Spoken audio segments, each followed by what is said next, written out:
What is up, guys? We are live at this Friday night for this very special commemoration of a year from the 90s with myself and Chris. He'll be joining us any minute now. Anybody who watched our last episode from a good 4, 5, 6 weeks ago, celebrating the pop culture of 1996, we've decided to dial it back 3 years to 1993. This is Chris's request, by the way, as well. Chris wanted to talk about 1993. Obviously, a lot of stuff that resonates with him. A lot of stuff that resonates with me as well, obviously. But yeah, we're just going to go through some of the, the movies, the music, the TV, some of the other shit that went down, a bit of wrestling talk, probably. So, no further ado, I'll introduce my guest. It's Chris. It's Slash Home Video. What's up? Man?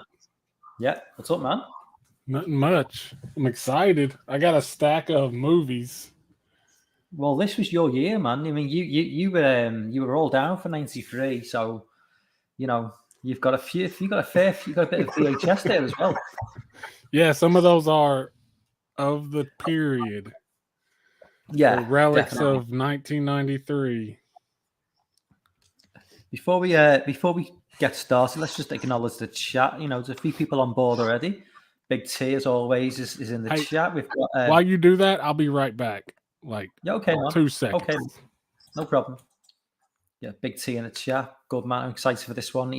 Big T was free in 93. Let's say you're 31, 32. Good age to be, man. Lucky you. I wish I was 32 again. We've got Kegra TDK. Are you a new subscriber, Kegra?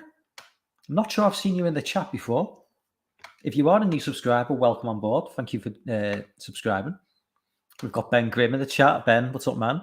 Power Rangers, yeah, that has been noted, Ben. That's been noted. I was doing my research for 93. Yeah, I made a little bit of a notification of the TV shows for 93. Corey's on board. What's up, man? Jamie's on board as well. Hello, Jamie. What's up, I think, 93, people like Corey, Jamie, of a certain age, people of a certain vintage. 93 is an important year. It was a good year, dude. A really good year. I was 9 years old. That was going to be my first question. Like, how old were you on 1st of January, 1993? Well, 1st of January, I would have been 8, but right. I was 9, but I was watching all kinds of shit I shouldn't have been. So, yeah, I saw everything. Yeah, I was 16 at the beginning of 93. I didn't turn 17 until September. So, yeah, I was like, 93 was like a prime year. Being 16 it's like that perfect sort of, from like 11 to like, by the time you get towards 18, you're kind of moving towards more adult stuff, as in terms of you want to be out, doing, you know what I mean? Yeah. It's like you're just obsessed with girls at that point. Okay, I was obsessed with girls at 16, but by the time you get to 18, I mean, in the UK, so legally we could go to pubs and clubs and bars. See, we were still sneaking around. Yeah, so in the UK, as soon as you hit 18, films, video games, they kind of go on the back burner while you're just trying to get laid. But at 16, it's still like, you can't really go out and do too much. Yeah. But so I thought we'd probably go down the same sort of route as last time. We just jump on a few movies, pull it back, go on to maybe talk some video games, some wrestling, some TV shows, because there's a lot of. Go on. One thing I wanted to throw in, just real quick, this is the year that Crystal Pepsi was introduced. Right. Okay. Which I loved. So that's like the one like product that I have that I could find that was actually introduced in 93.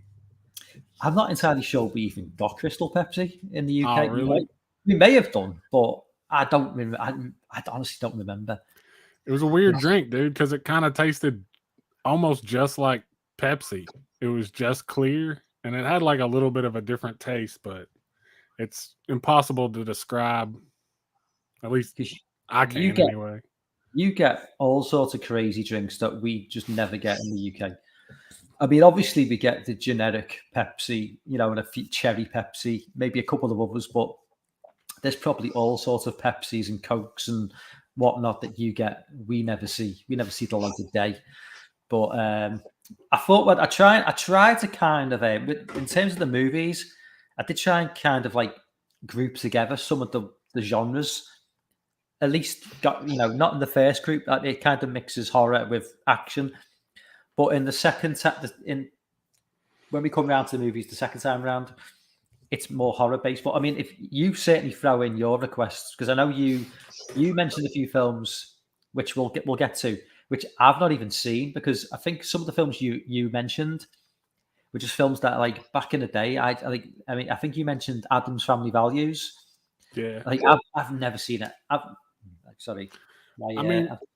I can't say anything. There's one on the list that I'm probably going to catch a lot of shit because I've never seen it, and it's kind of a big one, so I can't really be mad. I'm kind of dreading when that one comes up. I've not seen a single Addams Family movie, ever. Dude, Addams Family Values, like, even if you don't watch the first one, Addams Family Values, and it's like a perfect, like, day after Halloween transitioning into Thanksgiving, it's perfect for that because it's Addams Family, but it's like set around Thanksgiving, which is kind of weird, but it's really good. It's just Addams Family was never really a big thing in the UK. It was just never like a show that really. I think it was much more. It's like the Munsters. It was just never something that we really sort of took on board. I mean, yeah. I remember the movie coming out distinctly. I think everyone remembers Christina Ricci playing the little. I think because that was kind of a breakout role. But the dogs are playing it. Yeah, they're freaking out. Hold on. Somebody's probably jogging or something. They'll shut up in a second. But yeah, whenever that movie came out, like syndication started for the show, but it was on before, so I'd seen it. But yeah, like more than Munsters, Addams Family was pretty big for me, so I'm a pretty big fan of both the movies. Not so much the newer ones. Yeah. So I've been doing a bit of trying to catch up a little bit with some of these films from '93, which I've not seen for a long time. I recently rewatched Leprechaun, which I haven't seen since the late '90s. It's a fun time. It's not the great movie of all time, but it's a fun watch. Seeing Jennifer Aniston before she became famous, and it's one of mine. I have that 8-film collection, but yeah, I love 1 through 4 like a lot. Is 4 the Hood, or is that Space? Space. Space. Is 5 the Hood, or is that 3? Yeah, 5 is the Hood. 3 goes to Las Vegas. Okay. Yeah. It's just, when a franchise has kind of jumped the shark when they either go into space or they go into the Hood. It's like you can't. Well, see, the beauty of Leprechaun, though, is that it started off like most part, like 4 or 5s did. It was just off the rails to begin with. And then it just embraced what it was. So it never jumped the shark because it started on the shark, It's always been insane, really, the Leprechaun franchise. I mean, I'd just like to see Warwick Davis. I think he's coming back for Willow this year. I love Warwick Davis. He's such a nice. He's quite a big star in the UK. He has his own quiz show that he does. Really? Yeah. He did the show with Ricky Gervais called Life's Too Short, where it's like he plays himself, but it's not him. As in, it's like a mockumentary. So he's kind of playing a character of Warwick Davis. That's crazy. So, yeah, I didn't know that. Yeah, it's a good show. It's really good. And you got loads. You have Johnny Depp's in it, playing himself. Liam Neeson plays himself. Got all these A-list celebrities who play themselves in the show. It's just a fun film. Well, he said for that last one he was kind of over it because he had kids and he, I guess, didn't want to set a bad example for him, which is weird. But I hope he comes back someday because, like, as far as those first 4 movies go, I love them. I'm not as big a fan after that, but I kind of like that reboot, like, sequel thing. But it wasn't the same without Warwick, man. He's the leprechaun. Yeah, definitely. Another film I did watch, which is like a film I've not watched for the longest time. I'm not sure if you've seen it. It's The Vanishing with Jeff Bridges. It's a remake of a Dutch film from '88. It's a bit like, it's very similar in style, like premise to. Have you seen Breakdown with Kurt Russell from '97? No. It's along the line. It's that sort of like, it's a road. It's kind of like, it's partly like a road movie in a way, where a guy goes to a petrol station, gas station, as you would say, wife or partner, who's played by Sandra Bullock, goes missing, and he spends the next like 3 or 4 years obsessed. It's Kiefer Sutherland as the lead role. Jeff Bridges is in it as like the bad guy.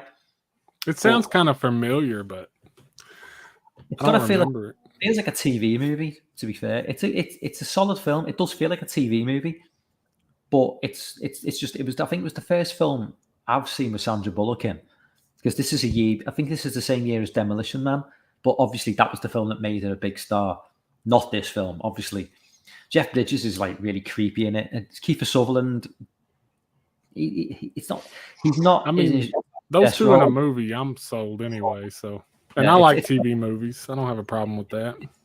It's definitely worth checking out. It lacks the sort of bleak ending that the Dutch version has. If you watch the Dutch version, yeah, it was probably Americanized, where we have to have happy endings. Definitely,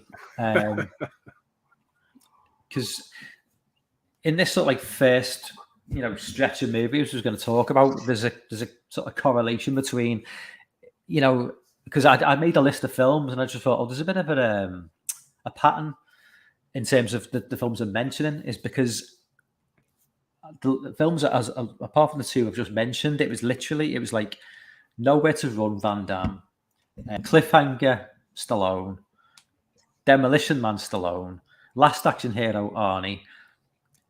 So it was kind of, when I was writing these films down, I realised, there's a bit of a common denominator there.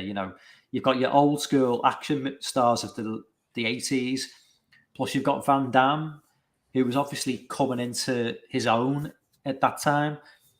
Van Damme had kind of been he'd been kicking on the door a little bit in the late 80s. He'd done movies like Bloodsport and Kickboxer, but they weren't really big budget movies. And I think by '93 he kind of like transitioned into like a bigger star, like Hard Target, like being a John Woo film, bigger budget. And I think Hard Target is Van Damme's best film, like by far. I think it's just my fucking league keeps coming out. I won't lie, it's been a minute since I've watched anything with Van Damme other than Bloodsport. That's my like personal favorite of his movies, and it's been forever since. I've been meaning to watch Cyborg again too, but yeah, I haven't seen Hard Target in forever. Yeah, but he also did like Nowhere to Run that year, which was another like a film that like I think he got a cinema release in the UK along with Hard Target, which his earlier films like Bloodsport, Kickboxer, they were straight to video.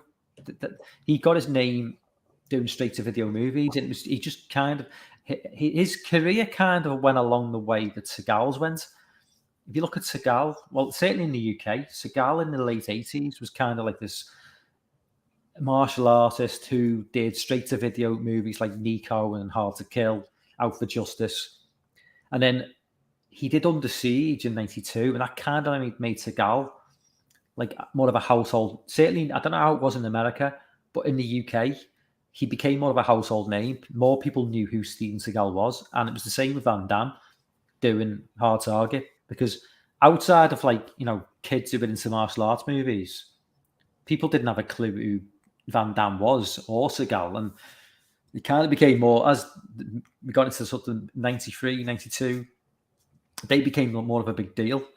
Whereas I'm staying on track with obviously the movies of art. Look at 93, Arnie, Last Action Hero. This was kind of Arnie's sort of swan song for a few years. He did True Lies in 95. He kind of, his work rate's kind of, This is one of my favorite Arnie movies, dude. Over Terminator 2. I would rather watch fucking Last Action Hero. There's something I love about it. It's so ahead of its time, dude. Yeah, I mean, I wouldn't say over Terminator 2 personally. That's my favorite film of all time. But I wouldn't say over Terminator 2. I mean, it's a better action movie. I mean, it's a better movie. Yeah, I get. I know what you mean. I know. Last Action Hero was almost like Scream for action movies. And it came 3 years before that. It was like an echo of Scream and all that meta shit. It's like, if you go back and watch that movie now, it holds up so well. It's amazing that it bombed to me because it's so clever. Just every scene is laced with irony and some little joke, and it's awesome. How badly did Last Action Hero perform? I mean, I know it didn't do great, but I think it bombed. I think that people weren't big on it. They, I guess, were expecting it to be a legit action movie, and weren't into all that self-awareness shit. I mean, I personally think that Terminator 2 was kind of it was the end. It was a transition period going into Last Action Hero. It felt like Arnie had kind of just, that was for me, that was his last great movie, Terminator 2. I mean, you can make a case obviously for Last Action Hero being a really fun, enjoyable movie, and I know True Lies has got a lot of love, but for me, Terminator 2 is the end of an era for me with Arnie. He kind of hit his mid-40s by this point, and I think he was just getting to the point now where it was just. Well, you can almost say that this movie started that decline. I think probably it was this movie that put him on the downward slope, maybe, because it's the first Arnold Schwarzenegger movie that wasn't a huge success. Yeah. Moving on away from Arnie briefly, but talking about Sly. 2 movies that year, Cliffhanger and Demolition Man. This is a guy who this is that vintage. Yeah. Well, I mean, talking about Arnie was kind of, Last Action Hero was kind of, bombed a little. This year for Sylvester Stallone was arguably one of his best ever years in terms of box office. Cliffhanger, Demolition Man. Now, I can't speak for Demolition Man. I loved it. I'm not entirely sure how well it did at the box office. I'm pretty sure Cliffhanger was a big hit. I mean, I'm sure Cliffhanger was a pretty big hit. I mean, I seem to remember. I mean, I don't know about box office. It felt like a big deal. Yeah, it definitely did. I don't know whether that came before Demolition Man or whether I think it came before. I'm not sure. Could be wrong. They both came out in '93. But I loved Demolition. I mean, I loved Cliffhanger. I thought Cliffhanger was just such a well-made film. It was kind of there was kind of a phase in the mid-90s where you just had, you put an action star in a hostile environment and just, throw in a bad guy. I think there was a couple of movies in the late 90s, I think it was Terminal Velocity, was it? Or what was that other one set in the snow? Oh my God. Was it Ice? Yeah. What was the one with was it Ray Liotta? Didn't Ray Liotta do one? I'm sure he did in the late night. But I'm just thinking of, it seemed to be a bit of a trope in the mid-90s of just taking someone, putting them in this hostile sort of environment and then just letting them go at it and just. But I mean, in terms of as much as I love Cliffhanger, I mean, Demolition Man for me is a film that has become almost like it's become like a bit of a Nostradamus film in terms of the way it's predicted the future. You know, Yeah. it's kind of like really, really sort of resonated.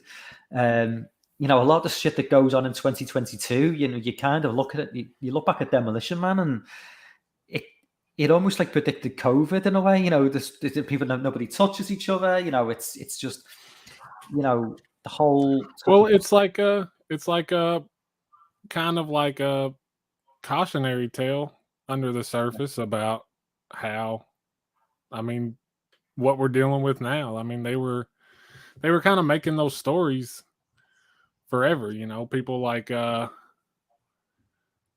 what's that 1984 George Orwell. Stuff like that. Yeah. V for Vendetta as well is Harrison Bergeron. If you've ever read that short story, it's that kind of like under the surface. It's like actually a little bit of a cautionary tale, but it's done with a really like cheesy, over the top action movie setting. I'm not entirely sure they knew what was coming, but the fact that it's set in California as well, because California is kind of like at the forefront of all this, you know, nonsense that's going on. You know, that's like it's all coming from like Silicon Valley, you know, Twitter, and you know these people, these new billionaires. You know, they're the people who like responsible for all this, and it's the fact that it's set in California is kind of like on point. But yeah, I mean, I loved Demolition Man. I just thought, yeah, well, I mean, we're kind of blowing the load for me because like these two, they're kind of like action movie wise. These are my 90s action movies. This movie, I have like such a memory of, like, because we never went to the theater ever. Like, I can count the times we went to the theater on my hand probably when I was a kid. And I remember watching Saturday Night Live with my dad and seeing Demolition Man, the trailer, come on. And I got like super stoked. And he was like, "Do you want to go see it tomorrow?" And I was like, "Holy crap. Like, I'm going to get to go see this." And because they had that tie-in with Taco Bell, he took me to see the movie. He took me to Taco Bell to eat afterwards. And then he took me to the mall to buy an action figure from the movie. And so that right there, that like ultimate day of just like Demolition Man. Yeah, days don't get better, especially when you like. It was like the optimal day for a kid. Yeah, definitely. One more movie in this, you know, brief list I've done before we move on to something else. A movie that I really, really love from '93 is Falling Down with Michael Douglas.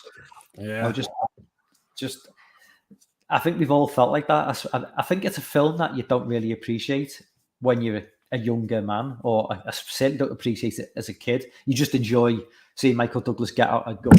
That's my microphone just calling over. But you know, as you get older and you have those days where it's just like everything's going wrong, and you feel like you're gonna crack. And I think when you watch that movie back now, it's a stressful movie. You can just feel the tension building up. And I just love that scene in the fast food joint where he just starts to lose it, and because they're just being so polite, and he just like, you can't, because that's what it's like in these fast food places. You know, you lose your temper, and they just feed the same line over and over again, and you just get more and more angry with them. But I mean, I was 9 when I saw that, so I didn't get it then. Yeah, that's a movie I appreciated a lot more when I revisited it in like my 20s. And it's just like, I mean, like you said, there's not much else to say about it, really. It's just like we've all had those days. Yeah. And this guy actually just does it. Like, you know. The thing about that film is, though, which is like makes it more scary if you're American, is the fact that, so many people in America could literally just grab a gun and do something. I mean, obviously dozens, but the fact that there's so many people, who I mean, in this country, there's plenty of people with the potential to just do that. But because of obviously it's set in America, and the idea that someone could just grab a gun and just like literally do a lot of damage because they've just had a bad day. It's pretty terrifying. Bad guys aren't always guys in hockey masks, with a machete. It's just a guy in a suit who's had like he's got given the wrong order at McDonald's. Just it's just like. And like Dan said, dude, it's never talked about. Yeah, I almost feel like it wouldn't like be received very well with millennials. Maybe, I'm not sure. I don't think millennials would get it. I just don't. A lot of the time. I mean, no, they would just try to attack it for some reason, but yeah, probably. They probably complain about the lack of diversity or something. I don't know. Why isn't Michael Douglas a trans woman? And like, wasn't it like a Mexican gang member who like kind of kicked it off? They probably hate that. Like, it had to be a minority that started it. Yeah, he's talking, and they come over to him, and they want to know why, because he just looks completely out of place. He's just sat there. He's got his briefcase and his shirt and tie on, and these like gangbangers come over to him and like, why are you? It's set because the film's set in LA, isn't it? I think the film's set in LA. I'm pretty sure. Yeah. Yeah. It almost has to be. Yeah. But okay, we'll move away from films briefly, and I think we'll just venture into a little bit of wrestling talk, if that's okay with you. Well, this I am blind on. Like, okay. I watched wrestling, but it was a case where like we never got pay-per-views, and I never caught like the good shows. I always caught like Saturday morning, like Sunday Heat kind of stuff, I was literally going to just go over some of the big talking points, stuff that you'll probably know just from looking back on old YouTube videos. I mean, literally going to talk about, the fact that Hulk Hogan defected to WCW in '93. Obviously a massive. I wouldn't say it was a massive blow to WWF, because I don't think he was like really. I don't know whether he was still. I'm not the biggest expert on wrestling in '93. Dan will probably know more than me, but I'm assuming at this point Hulk Hogan was probably maybe being more trouble than what he was worth. I know the Ultimate Warrior was being way too much trouble. The Ultimate Warrior left right at the end of '92. So going into '93, you'd lost Warrior. Hogan was leaving. I think Flair left in '92 or '93. And it kind of fell on the shoulders of the Undertaker to really take things forward. The Undertaker and Yokozuna kind of like made his debut. I think in the end, he either made his debut in I think it was '92. Yokozuna made his debut, but '93 was when Yokozuna really kind of like Yokozuna. I'm guessing. Yeah. I was just making sure. I mean, yeah, Yokozuna was like kind of like that was like his year. He was like. Nobody could pick him up. Nobody could like body slam him, and he was just like taking people out left, right, and centre. But the one thing I do remember about '93 was just I distinctly remember the Royal Rumble, because it was the debut of a guy who was a terrible wrestler, but if you remember the Giant Gonzalez, he's like the tallest wrestler ever to appear in WWF. He was 7'7". Argentinian guy, but the setup was Giant Gonzalez. He was 7'7". Legit. This isn't WWF like exaggerate. Well, they actually did exaggerate the size. They said he was 7'9" or 8 feet tall. I can't remember. If this guy was that tall, why wasn't he around very long? It seems like Vince would have like milked that guy. He's dead now. He was too big. Yeah. He's just too big. He died now. He died years ago. He's just too big. But the setup was like they introduced him in the Royal Rumble. So like the Undertaker at this point was obviously like this unstoppable machine, and the Undertaker was like 6'8", 6'7", 6'8", 6'9". Big guy. Obviously, I think they exaggerated the Undertaker's height a little bit as well. But I think the Undertaker was legit like 6'8". But he basically in the ring, he's completely wiped out everyone in the Rumble up to this point. His back's turned. And then in walks a Giant Gonzalez with Harvey Whippleman, like little slimy manager. To make him look taller. Whippleman was a small guy, but he walks in and he just when he gets to the ropes, he just climbs over the rope like it's nothing. Like the top rope is just like he just like basically just steps over it. And the Undertaker's still got his back to him. And he just like walks up to the Undertaker, and to give you I think it was all done to give you a sense of scale of how big this guy was. And just watch it on YouTube. The Undertaker turns around and it's like he's a head smaller, like a head smaller. This guy is fucking ginormous, and couldn't wrestle. They dragged out the feud over the year, like WrestleMania and SummerSlam. The guy couldn't wrestle to save his life, but just watching that Royal Rumble as a 16-year-old kid and just watching this guy come to the ring, because back when we were kids, I didn't appreciate good wrestlers and bad wrestlers. I was more interested in just like, who promos, who looked the coolest, who's the biggest. Yeah, Undertaker was my like favorite wrestler of all time forever. So did he even like flinch when he saw that dude? Because at that time, he was pretty much just like a monster, right? Like he was booked as a monster who, like didn't sell anything and was kind of gonna win in the end. Yeah, it was. I think they were just like devoid of ideas in '93. I don't think they really knew what to do, because without Hogan, Warrior, and Flair, and it was just a strange time between '93 and '96. WWF, WWE. It was just it was going through a transition phase, and I think we touched on it in '96. At the last show we did with '96, that's when it really started to come back, and that was the golden age really for like going into the late '90s. But yeah, that was an interesting time for WWE and WWF, I should say. But yeah, in terms of like wrestling, I think I've pretty much covered what I was going to talk about regarding that, because it wasn't a golden year. One thing Dan might know, it was probably around this time. At one point, I was watching like at midnight, 1 o'clock on like broadcast television. They would show Smoky Mountain Wrestling, and I think that was around '93. I'm not sure. Dan would know though for sure. But yeah, like that was like local, like Southern wrestling. Yeah, and all I ever saw was like the Saturday morning like kind of recap shows with a couple of like jobber matches, and then Smoky Mountain Wrestling, which had like at the time it had like Jim Cornette and Chris Jericho was in there with what was that dude's name? They were like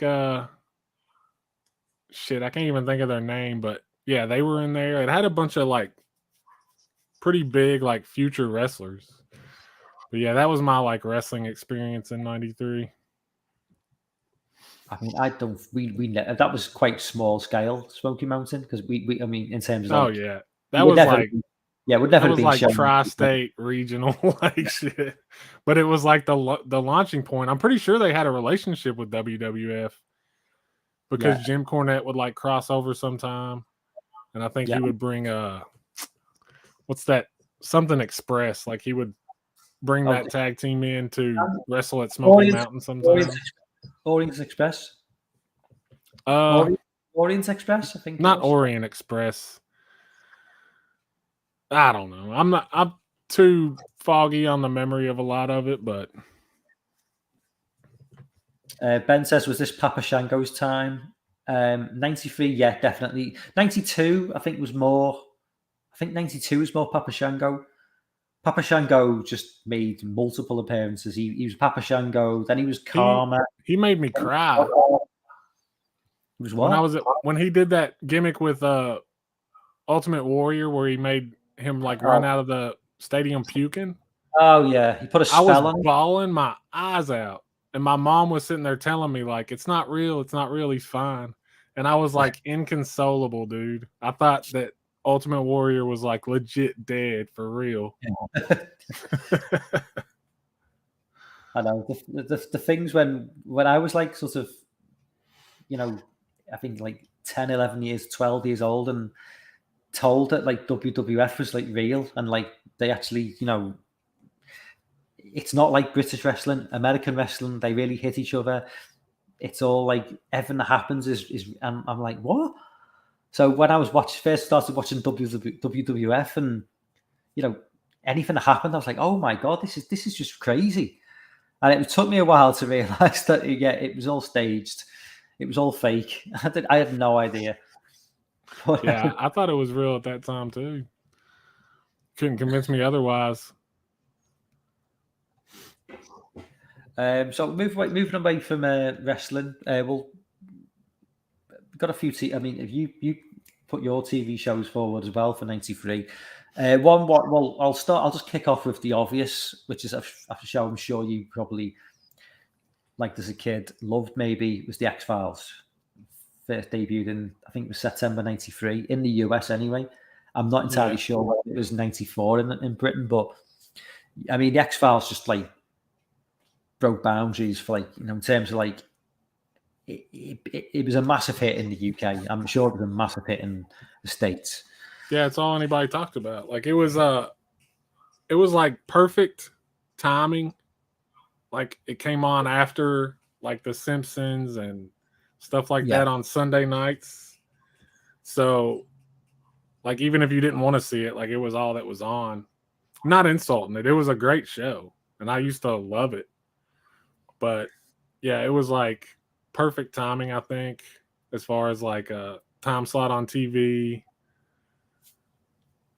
Probably helped it a lot. I'm trying to remember exactly when it, because remember the Roswell alien. I think we talked about this briefly last time. Was that 90? That makes me 95. That means have been a little bit later. I just remember. Because I remember like the X-Files with the whole alien angle. They went with, obviously every few episodes. Well, maybe a few times every season. And then just through the mid-90s, that just became like a bigger and bigger deal. Everyone was obsessed with UFOs in the 90s. Everyone was obsessed with aliens. I think we did definitely discuss this in the last video. Yeah, but we did. I'm just thinking like was, a lot of it stems from the X-Files. This obsession. 100% of it, I think. I think it was all X-Files because after X-Files, that's when you started getting like documentaries. That's when all the sightings started popping up and those like autopsy videos. You constantly started hearing about Area 51. So I'm pretty sure that was all X-Files. I mean, in terms of like the impact, I mean, something else I mentioned on the last stream, 96, I think we were talking about TV shows, is I think the X-Files is also a victim though of going too long. Maybe it should have ended, before it did. I think, I mean, when did it finally bow out? I know it made a comeback in like a few years ago, but in its original I feel like it was 99. I might be wrong, but that was way, wasn't it? Oh, sorry. Go ahead. I think the movie that they did the movie in '98. The X-Files movie, which was actually pretty good. I think it went on and maybe a couple of years after. Yeah, I think you're right. Maybe a year or two after the movie, and then they finally wrapped things up. But I just think that a lot, like say, you had a lot of episodes for a season, and I just think sometimes it's just I would prefer more focus on the aliens and less on some of the more mundane. None of it was mundane, but I just wanted aliens. I wanted that because you had that over. Trying to get my words out. That arc that went on throughout every season. There was like with the cigarette smoking man, and when they moved away from him and like the whole UFO angle, I just wanted. I was like, I just want UFOs. The only story I'm kind of the opposite. The UFO stuff a lot of times made me check out a little bit. I've always been a big fan of like Monster of the Week shows, Yeah. like Did you Buffy and Supernatural, and that was kind of one that like introduced me to that concept. And I always liked the episodes where it was like, there was one I remember where it was a guy at a circus and he had like a basket case, Yeah. like twin brother running around, and like that's the kind of episodes that always sucked me in. I did like Tooms.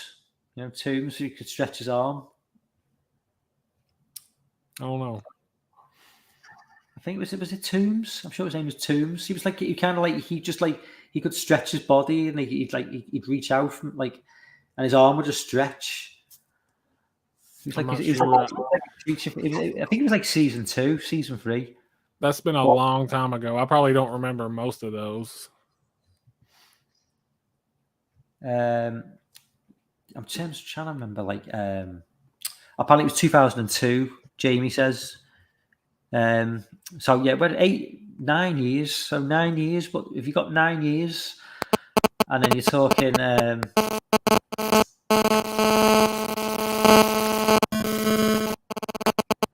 you getting that interference?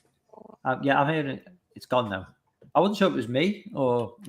I don't know what it was. But 9 years of like maybe. Was it like 20? Did you see like 20 episodes, maybe a season? It was a lot. It did have a lot of episodes. X-Files, I'm sure it did. But I don't know. I just think you do lose some of the quality when you're just pumping out that much. But I suppose when you've got, it was Tooms, TOMBS. Frank Sean. I think he was kind of like one. Might have been season 1, season 2. I think he came back in like one of the later episodes, but he was like a freaky character. Someone's hacking into the Matrix, says Sean. Yeah, another. Briefly wanted to, because you mentioned The Simpsons before. I think 93 was probably like 93 was the tail end of season 4 and the opening of season 5. Like I would say, like season 4 is the greatest season of The Simpsons ever, along with season 3 and season 5. Was that when Conan O'Brien was writing? Yeah, I know that was the golden era for Simpsons. Yeah, like easy. Yeah, 3, 4, 5 were like every episode of The Simpsons. 3, 4, 5 was just like incredible. I remember there was this one episode, dude, where like if I had DVR at that time, I probably would have rewound it. But there was just this moment where Homer had like gotten into a situation where he had to ditch a car, and he went to push the car off the edge and jump out, and he was bouncing, and then he would bounce back into the car. Yeah. That was like the best time for Simpsons, dude. I used to crack my ass up watching that. Yeah, I mean, that was when there was so much potential for the storylines. They've gone beyond the point now where they've done everything they possibly can. And you're also, with The Simpsons now, you're in this weird situation where they're still the same age, but they're kind of just repeating stuff they've done in the past, but with newer technology. It's like, they're discovering like new technology all the time. And it's like, but it just feels so odd because, these are the same characters at the same age who are discovering like iPhones or discovering like CD. It's been going so long. It's like Bart starts off playing on like Mike Tyson's Punch Out, and he's still 10, but he'll be playing like the latest Call of Duty or something on an Xbox. It's kind of got to that point now where it just feels so odd, and I don't know what. There's an episode, I think it was season 8, season 9. I've got a book called Planet Simpson, which describes the whole making of process and where it went wrong and where it started to go downhill. And they pinpoint a specific episode, and it's the episode where Principal Skinner. It turns out he's not Principal Skinner; he's a fake Principal Skinner. It's from I think it's from season 9, season 10, and it turns out the Principal Skinner we know and love it's not even the original Principal Skinner. He's not even the son of, the mother. And that a lot of people point that as like where the Simpsons jumped the shark, even though it's a wacky cartoon. It kind of went a bit too far with like the storyline, and as it progressed over the years, like it's just become more and more unbearable to watch. I can't bear to watch Homer. I haven't watched it in ages, dude. Like, honestly, like before my teens, that's probably when I watched it the most. And then, like you were saying earlier, around that, same with X-Files, around that time when I started hitting like 14, 15, I was more concerned with like going out and getting somebody to get us beer or like doing something. And like that's kind of when I checked out of a lot of that stuff and never really got back into it. I've watched like episodes here and there, but I never returned to it being like appointment TV for me. And a lot of that was because when you go back to these newer episodes, they're not the same. But Anthony's right. I've wanted that for years. Just a box set of the Treehouse episodes. They released like a little DVD that's way out of print and hard to find, but I would love to have those Treehouse episodes, especially the first 4 or 5 seasons. I really need to buy an updated version of like some of those earlier seasons from the 90s where, the DVD collections where every single CD goes into a little slip cover. Yeah. And you end up damaging the box set because you're trying to pull the CD out, the DVD. As you're trying to pull it out, all the cardboard's just getting ripped. I hate sleeves, man. Sleeves are the worst packaging. Because the first few seasons, they all had like a little plastic, they all went into a little plastic holder and you flick them over. And then they moved away from that for like, I think it was like season 5 or 6 or 7. And so every DVD is just jammed into this little crappy little cardboards. And yeah, they look a mess. The box sets from that era that I've got are just ripped to pieces because it's just constantly trying to dig the DVD out. But I mean, I'd definitely have to reinvest in some like a Blu-ray version of some of those seasons in the late 90s. But okay, I'll briefly mention a couple of. I'm sure these TV shows, going by your age, I was a little bit old for this one, but I'm pretty sure you might have been a fan. Was Mighty Morphin Power Rangers? Of course, man. That took everything by storm. Yeah, that was like the next. Like it took the slot of Ninja Turtles as everybody's like obsession as a kid. Yeah. I mean, I've watched. I think last year on Halloween, I watched a Halloween episode, and I mean that's a good show, dude. It's cheesy, but it held up. It was funny, dude. It just looks so like. The first season was like Rita. Is it Rita Repulsa? Yeah, and then they brought on was it Zordon? I think it was Zed, Lord Zed. Oh yeah, Zed and Goldar. Yeah, Goldar was the funniest. If you ever hear anybody like impersonate Goldar, that always cracks me up. Oh, Rangers! it had this really unique sort of style of filming where it just looked so strange. Like some of the action sequences, it looked almost like something out of a. It was a Japanese show. All those fighting scenes, any scene with a Power Ranger or a what do you call it, the robot things, that was from a Japanese show. It definitely. They just edited in American scenes where the teens were talking. See, I never knew that. I just thought, why it looked like so Japanese? I had no idea. Yeah, I just they did that with quite a few things too. It just looks so out of place compared to the rest of the show. It's like, but I just remember like that was like a big deal in the UK. That was kind of like the sort of show that was shown at like Saturday at lunchtime. Like 12:30, 1 o'clock. Here it was Saturday mornings. They showed the new episode, so you had to get up early. and then Monday through Friday after school they would air like all the reruns. Yeah. Maybe I could be wrong. Anthony says it was shown before he went to school. I could be.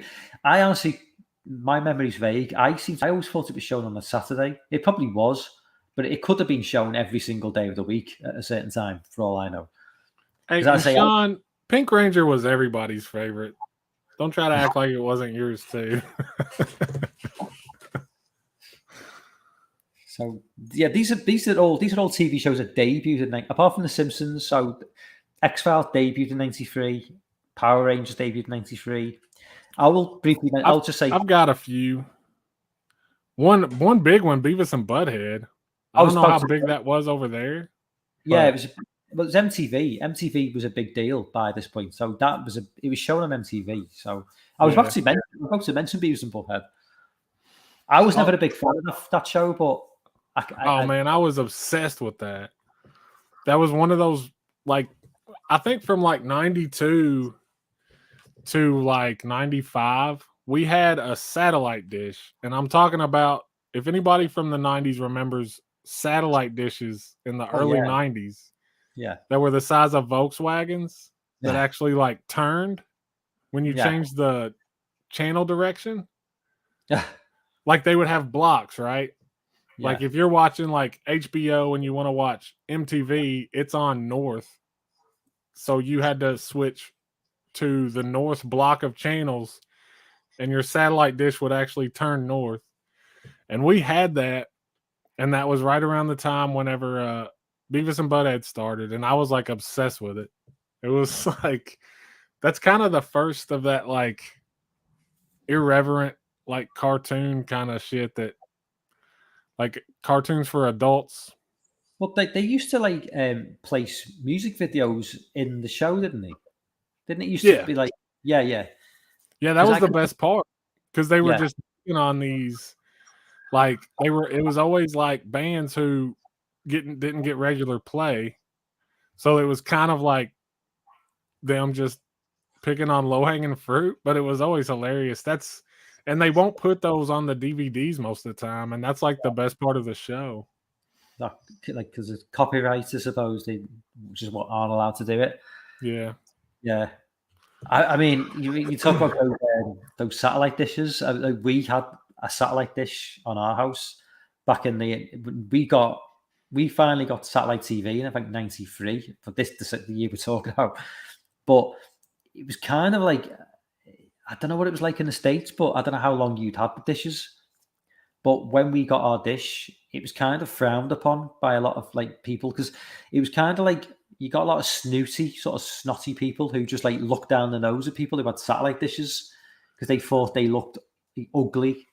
And well, I think here there was a struggle with it was actually looked down upon because there was a struggle between like local channels that was a local community's like money, and if you take that away to some like big corporation that's blasting TV to everybody, it kind of kills local broadcast television. I remember that being a thing.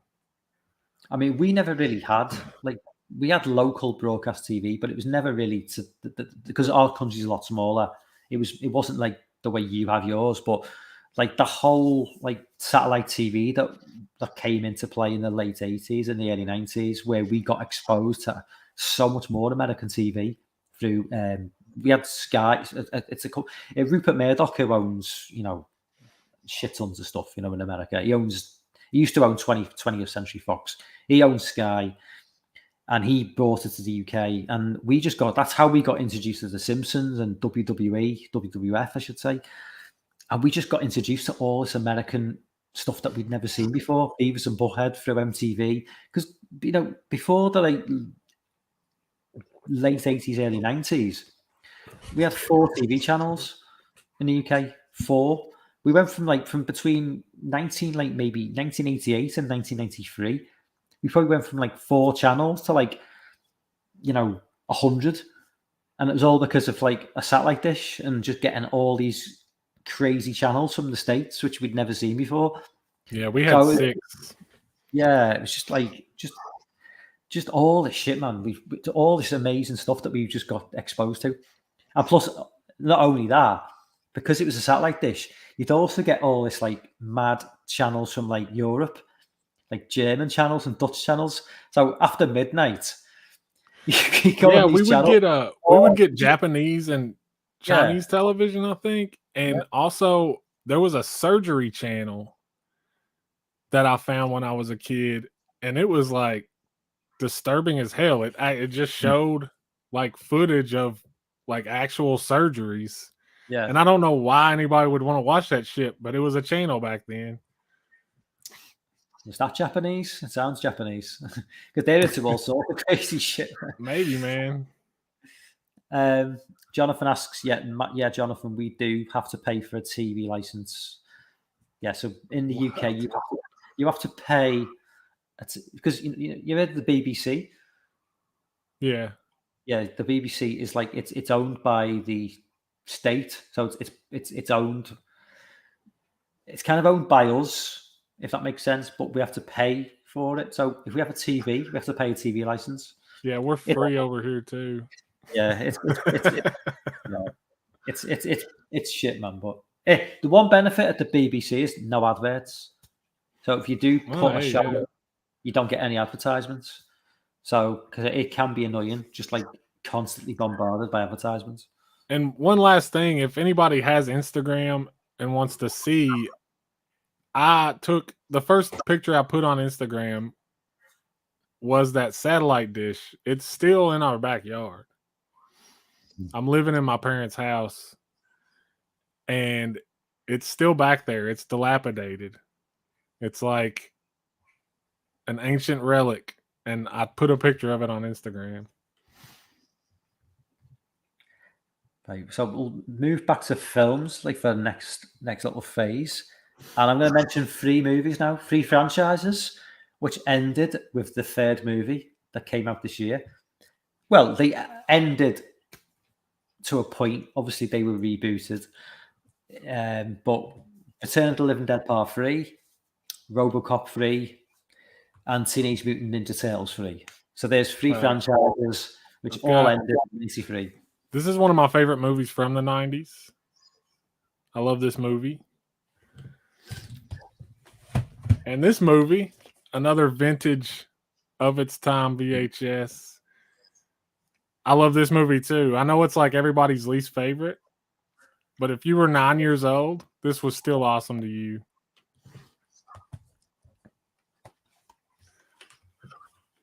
I mean, in terms of like,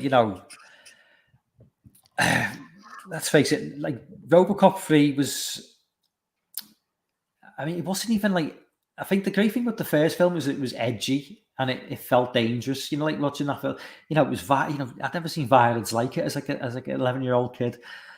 And if the second one's not, it's still solid, but it's not, it doesn't have like that, quite that, it's not, it doesn't have the social commentary of the first film either. Well, but that's the thing. The first one is a legitimately like great movie. The second one is like watered down, but it's still like hard R.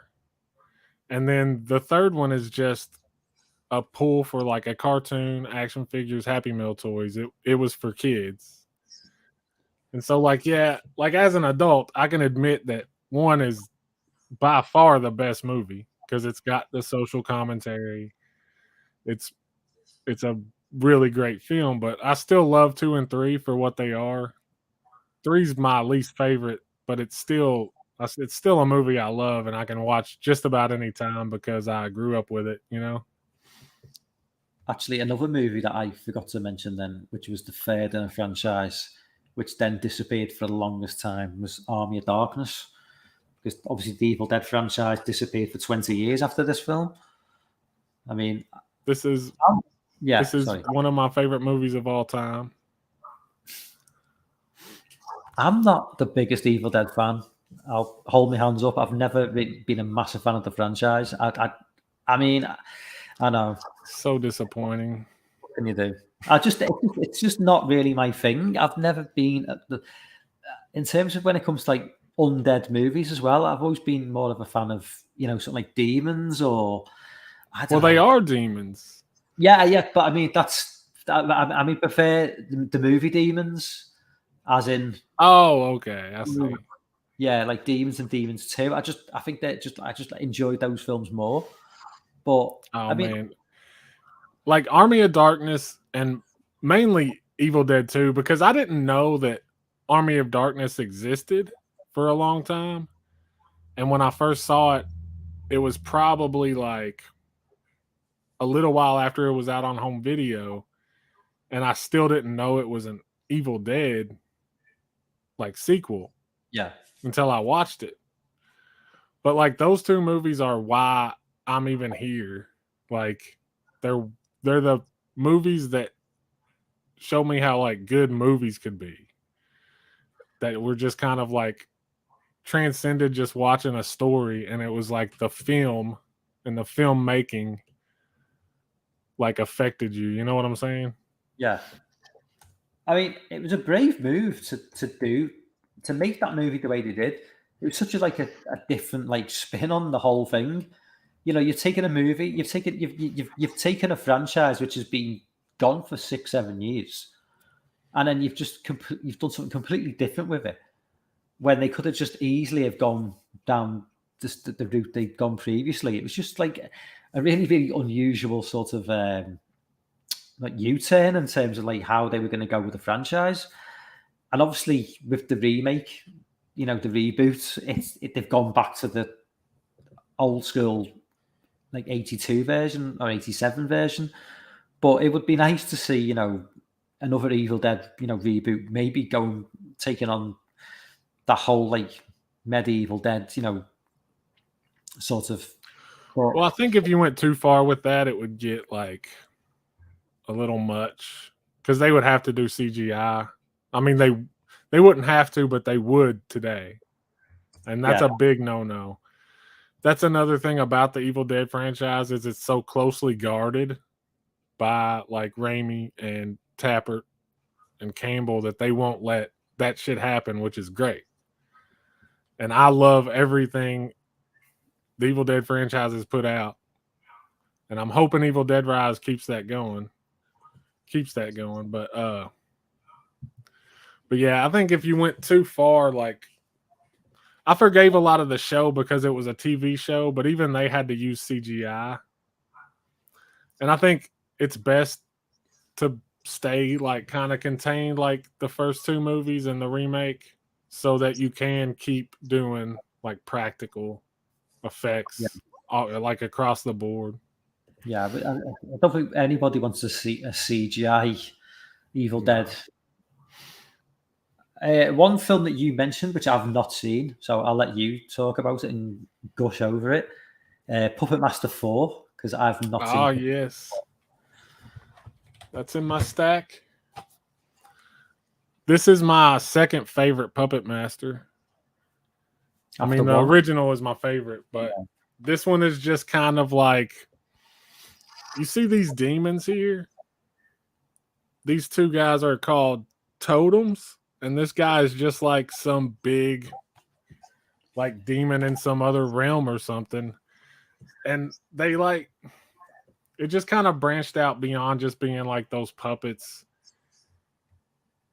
doing something for too long. It kind of, and it ran to part 5 also, which 5 is not as good, but part 4, they just brought in a chance to bring in like more cool practical effects. If you watch that movie and like the effects, because I love like Rubber Monsters and Killer Doll movies and stuff, and just that whole like it's just a guy sometimes like moving the puppet behind something. But like Full Moon, those Paramount days, they did a lot of stop motion that was awesome. And like this big demon guy, like he's a dude in a suit, and like this little medallion here is where the actual person's like eye holes are. Yeah. And this cape is covering his arms, so he like looks like 4 foot taller than he is, and he's puppeting it. And it was just like really inventive. It's a fun like campy 90s movie. Well, you mentioned another film in an email you sent me, which another film I've not seen. It was I think it was it Dollman versus Demonic Toys. Yeah, I got that here too. That film. I've got the 3-set DVD here. I like the But yeah, cover art. this is like the true sequel to Demonic Toys, and it's a crossover with Dollman. Charles Band was weird. He did a lot of crazy shit in those times, but yeah, it's just kind of like a versus for 2 of his series that he was running at the time. And Was he responsible for like the Ginger Dead Man and the Evil Bong crossovers? Yeah. I've seen the Ginger Dead Man. I've not seen the sequels. I've not seen. Well, Ben Grimm is going through all the Evil Bong movies right now. So I'm kind of waiting on his final verdict to see, because I've never seen an Evil Bong movie outside of like bits and pieces of the first one. Because if you get into Full Moon in the 2000s, they lost Paramount's backing and things just started going wrong. Like, they started really cheaping out, using a lot of CGI. It seemed like the effort too, and like the charm from them, from being like endearing B movies that just had this charm to them, that all kind of dissipated into the 2000s. Yeah. It's starting to come back a little, but I don't know if it'll ever be like it was in those days, because I mean, they had big money backing them up for home video distribution, and I mean, they were just putting out the best shit.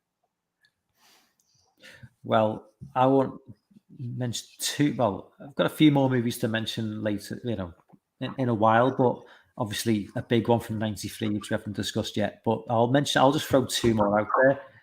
Ticks, which I love. Seth Green. Is it Seth Green? Yeah, you've got them all. I love Ticks. Ticks is this is one I never saw back then. I saw this like 2 years ago.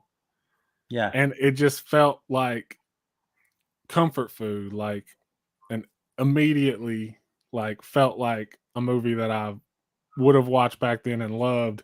And I think the reason, because I remember seeing this cover in Blockbuster a billion times, but when you hold it up against something like compare it to this, I get it's a throwback to like the Atomic Monster movies or whatever, but like a kid my age seeing this, I looked right past it, and I think that hurt it a little bit, because I didn't know who Amy Dolenz was, so I didn't recognize her. Yeah, that's not the cover art I remember from the '90s. I think that's obviously you've got a new version, but the cover art from the '90s was although I can't off the top of my head describe it, if I saw it now, I'd instinctively just recognize it. But that film is just, if you've ever watched, there's a YouTuber called Good Bad Flicks. He's done a video on Ticks, and it's really funny, because he just he loves the film, but he just takes the piss as well. And it's one of those movies that it's like, it's really good, genuinely good, but it's also incredibly cheesy at the same time. So I mean, you've got Alfonso Ribeiro playing like a street tough, and his name is Panic. Yeah. And like that line, they call me Panic because I never do. Like, what? That's not why they call him Panic. They call him Panic because he gets beat up on his street, and he's trying to act tough in front of all these strangers and stuff. It's just it's a one of a kind movie we'll never get again. And I did a video on it too. And if you have this, man, this version, it's got special features that explains a lot. This dude, his name is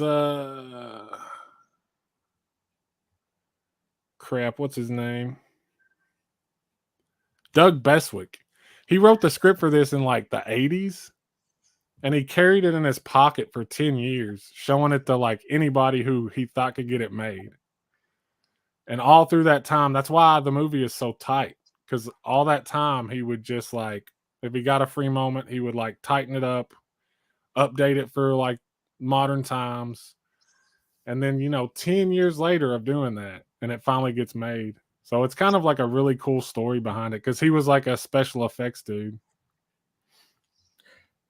One film I will mention now before we, I'll just briefly, or if you've got anything more to mention from '93 movies wise, I'll just quickly throw out Body Bags, John Carpenter. The little sort of one. The thing I love about Body Bags, although I love the whole movie, but the opening segments in the gas station, I just love the fact that there's a reference to Haddonfield. Yeah. So yeah, that kind of makes the movie for me a little bit. Because I just love the fact that I think so. It's. I mean, the film's. I think that it's a '93 movie. I'm gonna just assume that that story is set in '92, '93. I just like the idea that because it's in the Halloween universe that Michael disappeared. So in this stage of this film, Michael Myers has basically he's disappeared after. Hang on. Oh, sorry. I think after 5. He disappeared in 5. yeah, if you're going by the Thorn trilogy. I'm getting my dates mixed up. Anyway, the fact of the matter is, it's Haddonfield. Haddonfield exists in this universe. Michael Myers exists in this universe. Yeah, that kind of makes it for me, and that's the best. I mean, that's my favorite of the 3 segments. Yeah. It's like a really good, short story kind of slasher.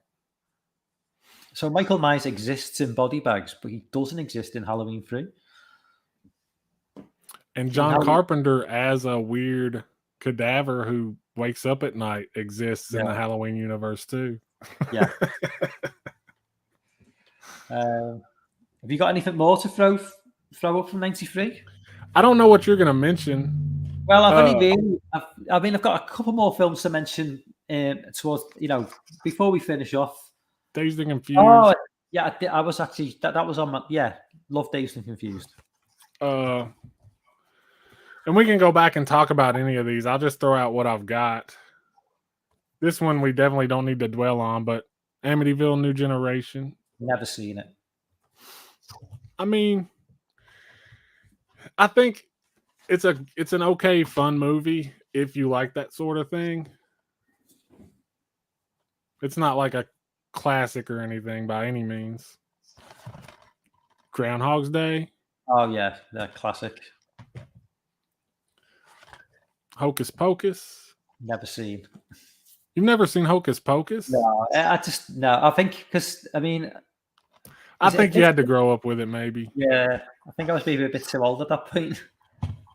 And then finally, and I feel like I know what you're going to bring up, so I'm not going to show it yet, but Wayne's World 2. Yeah. This is a classic. This is one of the better movies of the 90s, in my opinion. I always thought like it was. I just thought, is it just too American for me, Wayne's World? I don't get it. I don't know. Oh yeah.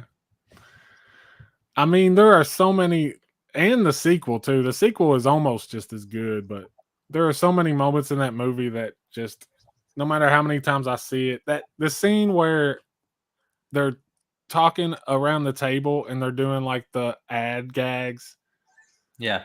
Like he's like, "Oh, I got a headache," and they're like, "Little yellow different," and then it cuts to freaking Garth and he's wearing like full Reebok, and he's like, "Man, people sell out." And it's like like that gets me like every time.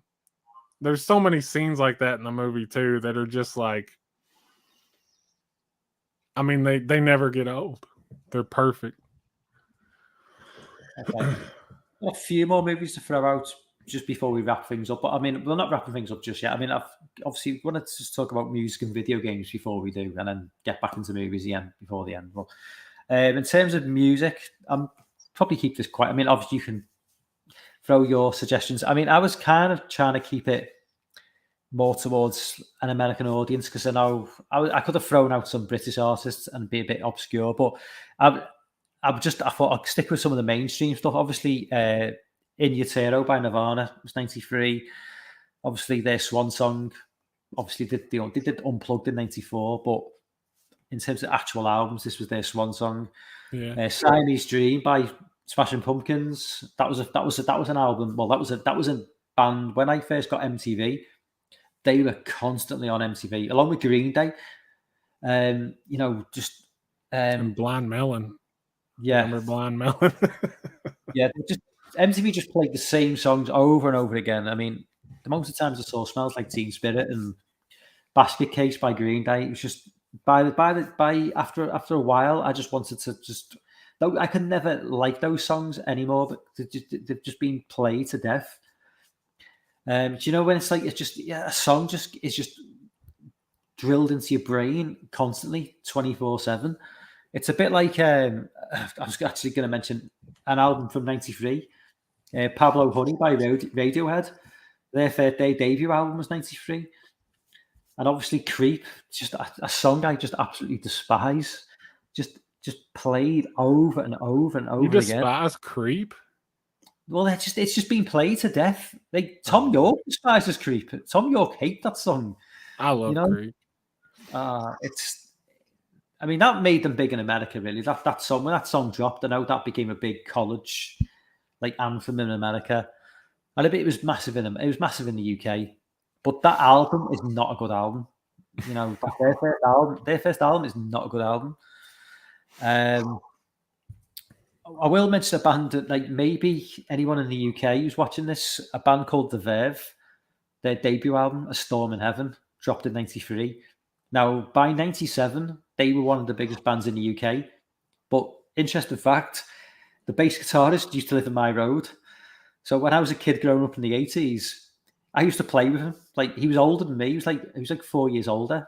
That's crazy, man. When we were kids in school, when you're kids in the '80s, everyone just played in the street. Everyone just played together, all different age groups. And so, yeah, he went on to end up being one of the biggest bands in Britain. That's crazy. In the '80s, he was living in my road, just like he went to he was the same age as my brother. He went to school with my brother. And then he left the area. And then a few years later, he's in this band. And then a few years after that, they're number one in the charts. So, yeah. You never know, dude. No, you never know. Yeah, I think, I'll throw out one more British act. One of the best albums they ever released, Songs of Faith and Devotion by Depeche Mode. Love a bit of Depeche Mode. Fantastic band. This is when they were like heavily into their heroin phase, though. I'll go ahead. No, sorry, I'm done. I've got Tool's debut album, Undertow. That was '93.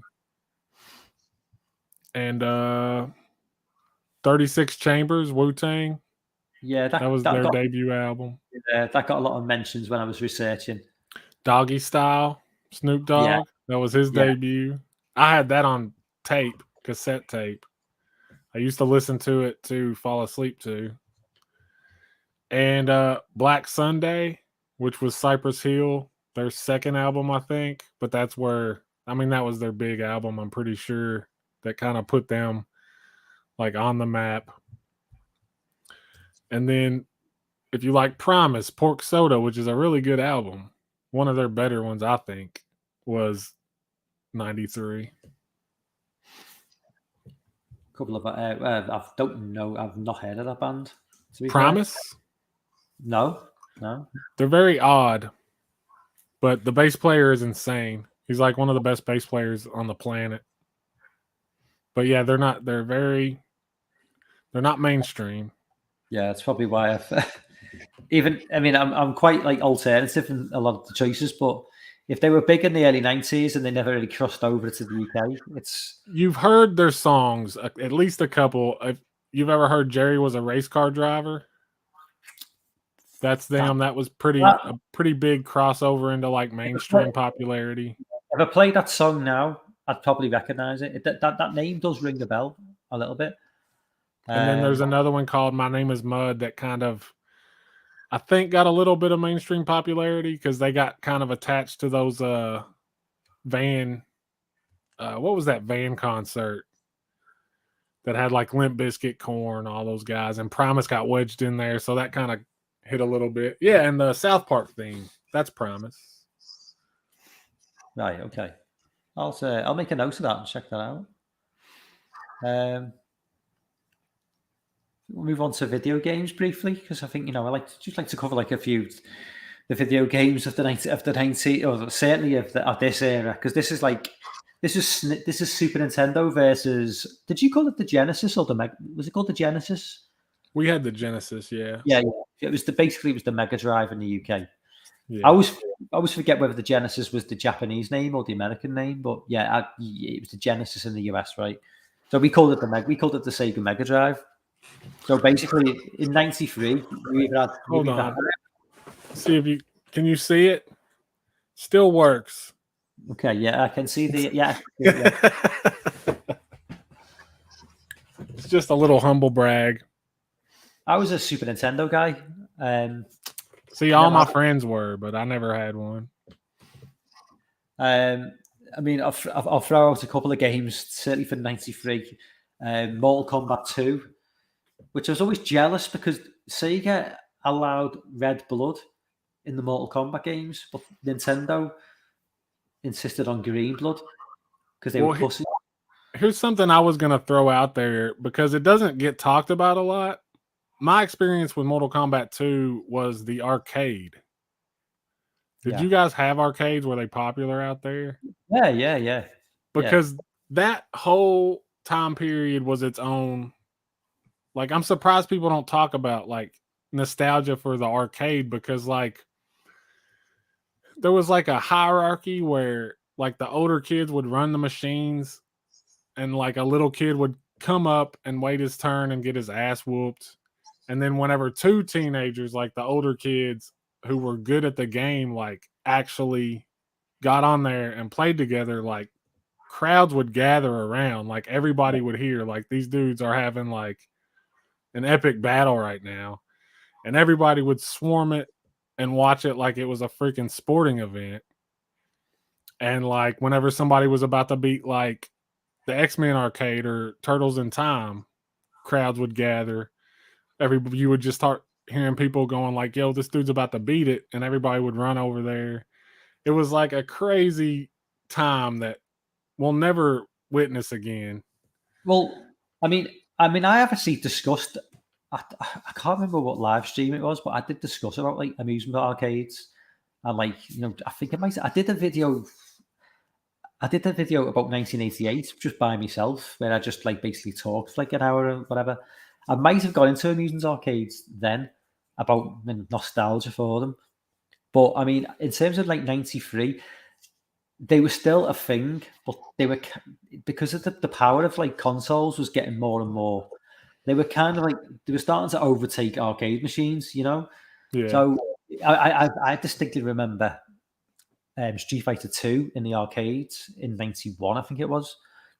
And I remember when in 92 it came out on the Super Nintendo.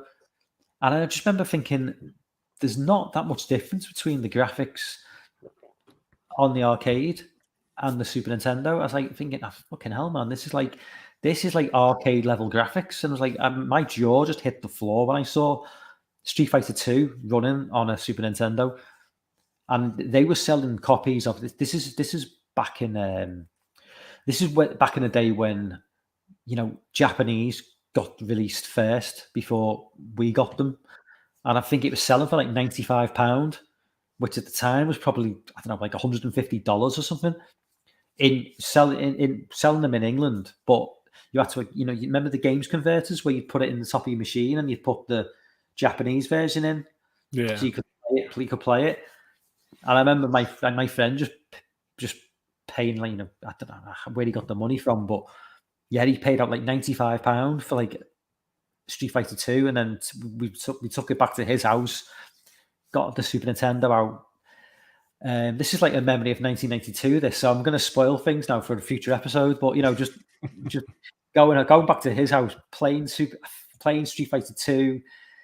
We probably watched The Simpsons. We probably watched the Friday the 13th movie that night. It's probably one of the best nights of my entire life, But yeah, I was just like that nostalgia. But I'm telling you, man, the 90s were great. And it was because of stuff like that. Like you could go to an arcade, hang out. It was so bright. There was neon everywhere. It smelled like kind of like a movie theater, like popcorn and soda. Like the floor was sticky. Yeah. There were kids running around everywhere. There was like the possibility of prizes.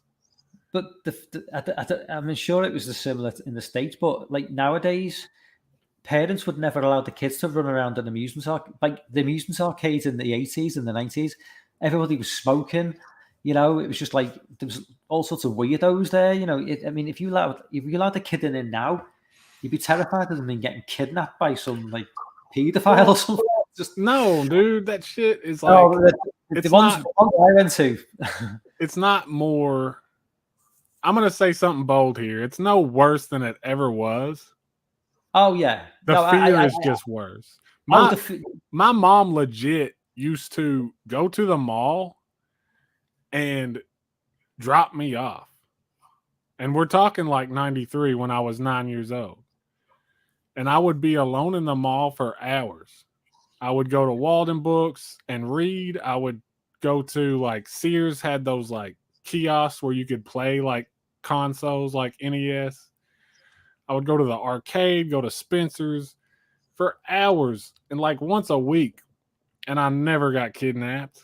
Like, but that fear in our society is so strong now that like all that stuff has been like taken away from us, kinda. Like I agree. I mean that was kind of like getting to the point I was going to make actually, because like when I was like 11, which was like 1988, 1989, I was going into like Liverpool city centre, which is like it's a big city, you know, it's a big downtown area. Going on the bus, meeting a friend, and just wandering around the streets, going into amusement arcades. But the amusement arcades, they were like proper seedy places, you know, like especially in the middle of the day, you know, on a Saturday afternoon, it even like at 12, 1 o'clock, there was because you had actual gambling machines there as well as you just have like your compulsive gamblers in there. You'd be going from the pub back to the gambling machines, back to the pub, getting, you know, drinking, smoking, and you know, my mum and dad didn't think anything of it.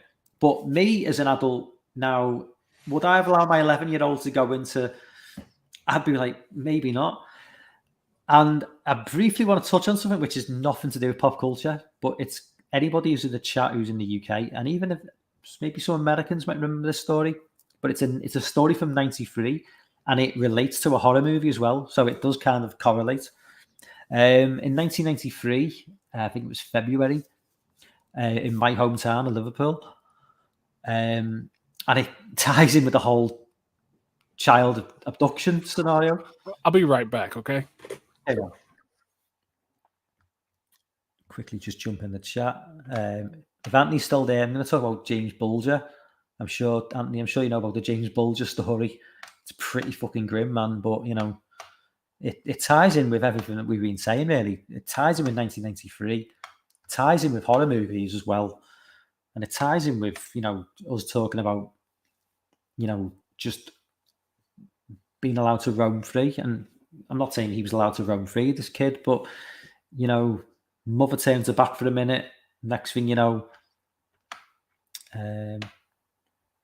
Jamie lived at the mall.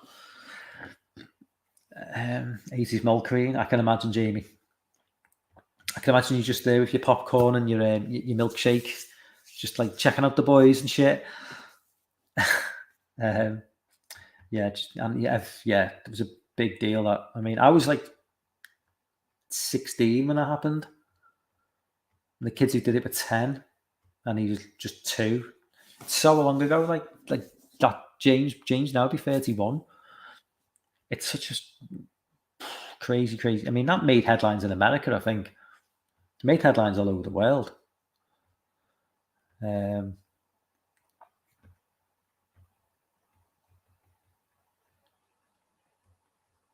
Going back. All right, I'm back. Sorry.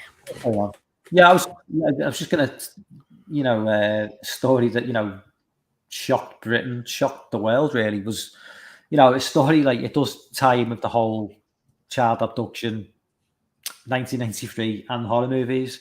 So in my town, my city, I should say, Liverpool, in 1993, 2-year-old boy was at a shop. We call it a shopping precinct. You might call it a shopping mall, I suppose, but it was more of a small scale. Mother's got into a shop to buy some meat or fish or whatever it was. Left a 2-year-old son outside the shop. He's been approached by these two 10-year-old boys while he stood outside the shop. They've kidnapped him. She's totally unawares.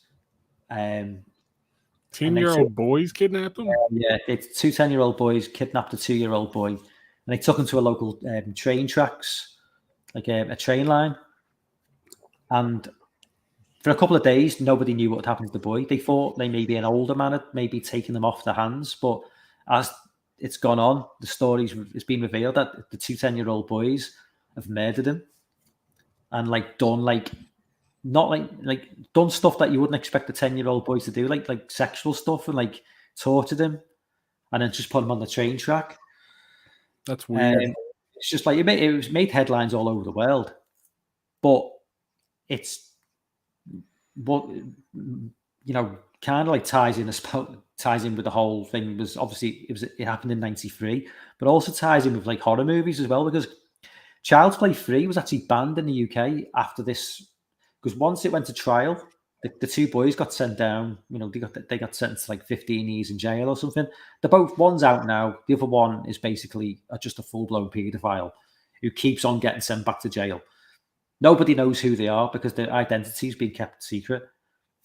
But one of them has gone on to live a normal life, but the other one just keeps on getting out and just reoffending, being sent back to jail. But but so they basically, during the court case, it emerged that they'd watched Child's Play 3 before the murder. So they tried to, the argument was that, well, they'd been influenced by Child's Play 3, and because there was some like sort of similarities between some of the stuff that got in that film and the murder of the little boy. So I know, yeah, it's ridiculous, but so for like more or less the remaining time of the 90s, Child's Play 3 was actually banned in the UK because of this case, which is just insane. But I mean, this is what it's like. This was just during a time when they were just going to try and blame movies and video games and whatever they could get their hands on as an excuse to like say, well, that's why they did it. They didn't do it because they fucked up. They did it because, well, they've watched the film that influenced them, and it's like, So yeah, Child's Play 3's got like a bit of a reputation in the UK, because it's always that film that like it's still seen as a film that, oh, that's the film that influenced those two kids to murder that little boy. And you watch the film, you go, yeah, it has nothing to do with that. And I mean, even if it did, that's just why ban it? So coincidental. Yeah, it's just. So I think going back to video games briefly, I will mention a couple of my favourites in the arcades at that time. NBA Jam, and I'm not a basketball on my list. Yeah. I'm not a basketball fan, but I love that. I mean, I used to love that game. Yeah, that was the sports game that you didn't have to be a fan to because there was so much going on. Yeah, and it was just like 2-on-2 as well. So what was it? It was just 2. It was just 2-on-2. Was it 3-on-3? I think it was 2-on-2, wasn't it?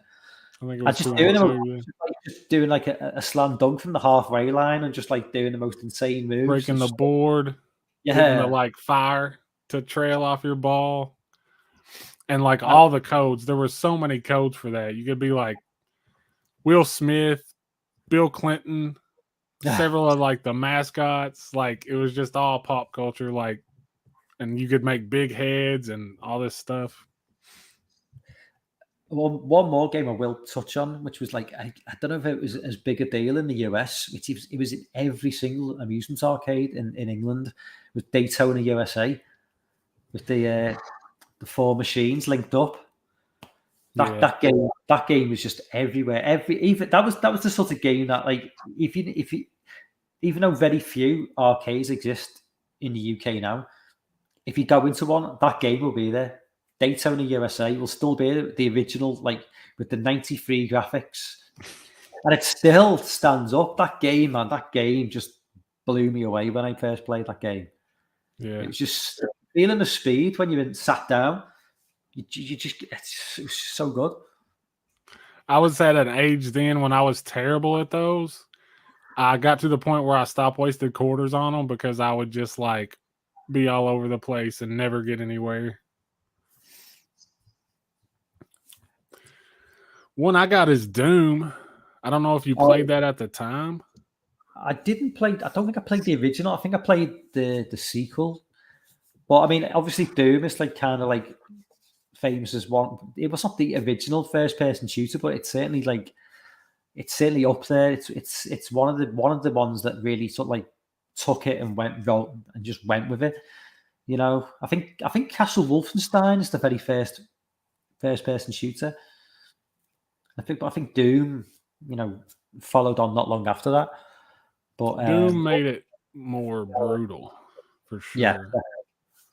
And like I never played it at the time. Later on I got like Doom 64 on N64, but I remember my mom taking me to her friend's house and she had a like teenage son. And again, I was like 9. I was like a little kid to him, and I might have been 10 at this time because it might have been 94, but like he was wearing a Green Day shirt. He was watching Beavis and Butthead on MTV, and he was playing Doom. So this is all like very much in this year's wheelhouse. And I thought he was like the coolest kid ever. He let me play. He had already like beaten it, I'm pretty sure, and had like all these cheat codes for it and stuff. But yeah. I mean, that game was pretty brutal. Just the graphics and stuff. Yeah, I kind of like was more of a Quake. I remember Quake in the mid 90s on the PlayStation 1. That was the sort of and then obviously GoldenEye was kind of like the one that really sort of like took off, didn't it? I mean, it seems like the that 4-player GoldenEye. Yeah. I mean, I never had an N64, but my friend did. I'm like, God, we spent some hours playing GoldenEye. Yeah, we would have tournaments. We would have like 4 players at a time. I think there was usually like 5 or 6 guys, and we would like rotate out. That was like Call of Duty of its time. Yeah. And it never got old. It was a great game. I think we'll just get up to 1:45 now, so I think we'll just start wrapping things up. So I think moving back to one last film from '93. I think you'll probably know which film I'm going to talk about. Is it this one? It is that one. There is that one. You know what though? You've just reminded me. No, go ahead. No, you've just reminded me. I've just completely forgot about arguably the most important film in '93, Jurassic Park. I totally forgot about Jurassic Park. Yeah, that's one of the movies that we oddly went to see at a theater. Yeah. Well, we'll wrap things up talking about these last 2 films anyway. So we'll start off with Jason Goes to Hell. I mean, I'm gonna cards on the table. It's one of my least favorite, if not my least favorite, Jason Voorhees movies. I'll say Jason Voorhees movies because it's not a Friday the 13th movie, technically. Is it? I mean, is it? It's. I mean, do you want to know? Can you guess what I think about it? I think you like it. Don't you like it? Yeah, I love that movie. I mean, it's not anywhere near the top of my ranking. And I remember your list being like sort of like quite controversial when you told me. Well, I just liking the movie, not like hating it, is a hot take to most people, I guess. But I don't get it. I was a pretty big Jason Voorhees fan when that movie came out. I watched it. I had initially the same reaction. Why would they not use this awesome Jason design and have it like a body snatching movie. But like into the movie, when you're getting all these funny, awesome characters, you're getting amazing effects, and then the ending, like if you were a horror kid in the 90s, like the and ending. Jason and Freddy were like your Batman and Superman, just the prospect of getting Freddy versus Jason, like that erased all of my Yeah, but then apprehensions about it. we had to wait 10 years for that film to come out. Yeah, but they let you know that it was being worked on. And like they planted that seed, like it's coming. You didn't know when it was going to come. It could come next year. See, my only problem with Jason versus Freddy, or Freddy versus Jason, whatever you want to call it, is Freddy. Is it? It is Freddy versus Jason, isn't it? Yeah, Freddy versus Jason. I always forget which way it was. Like the thing. My only issue with that film is it's almost like when you take two boxers who are like past the prime and they fight at the end of the careers. You know, rather than fighting at the peak. It always felt like, you know, they were both characters who were past the prime at this point. You know, people had kind of lost interest at this time, and even still, though, the buzz around that movie was huge because I was in it. I was there. I was like, I mean, I guess I would have been like 20. Yeah, it was 2004, right? I was 19 or 20. 2003, I think. It's not an abomination. That's outrageous. Go watch it objectively without trying to like. Never mind. There's no point in arguing this anyway. But yeah, like in that time, like even though they were past their prime, just the fact that it was happening brought everybody back. I actually think it would have been better to have that film in like 2013 than 2003. You know, maybe if that makes sense. I just think that would have been a better decision. I just think 2003, it was people had just moved on, and I think 2013 maybe people would have been more on board to see this. But I don't know. It might have not been as big over there, but over here, from my memory, it was a pretty big deal. Especially like, I mean, I guess maybe that was just for me. For me, it was a huge deal, and I remember like you always hear stories about just the crowds in those theaters like going nuts.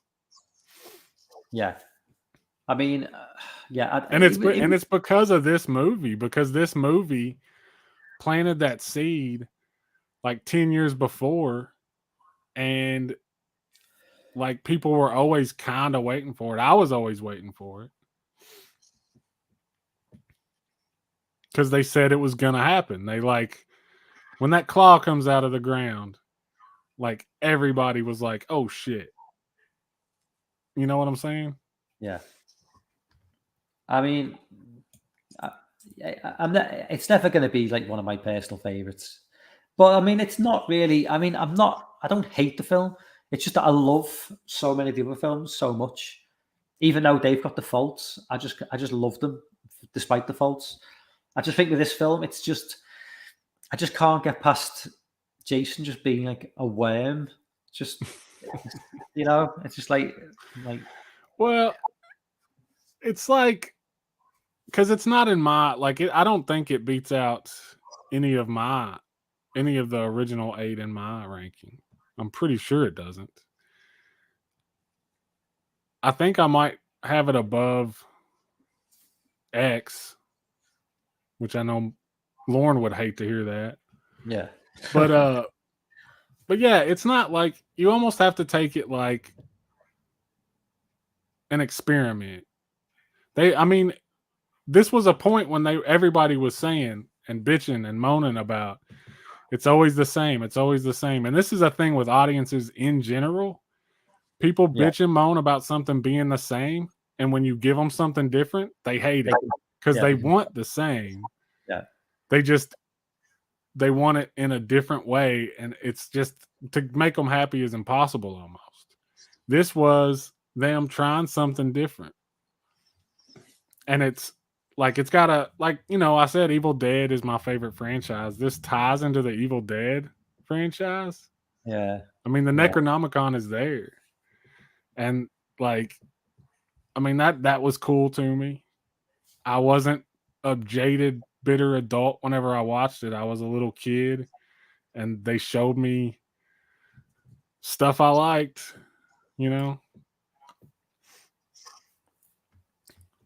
Okay, well, we'll just briefly talk about Jurassic Park, I suppose, because we couldn't really not talk about Jurassic Park. And if we're talking about 1983, it is the biggest movie of the year by far. One of Steven Spielberg's, I mean, I'd say it's one of his best films. I don't think it's up there with like Jaws, certainly. I don't think it's up there with a couple of.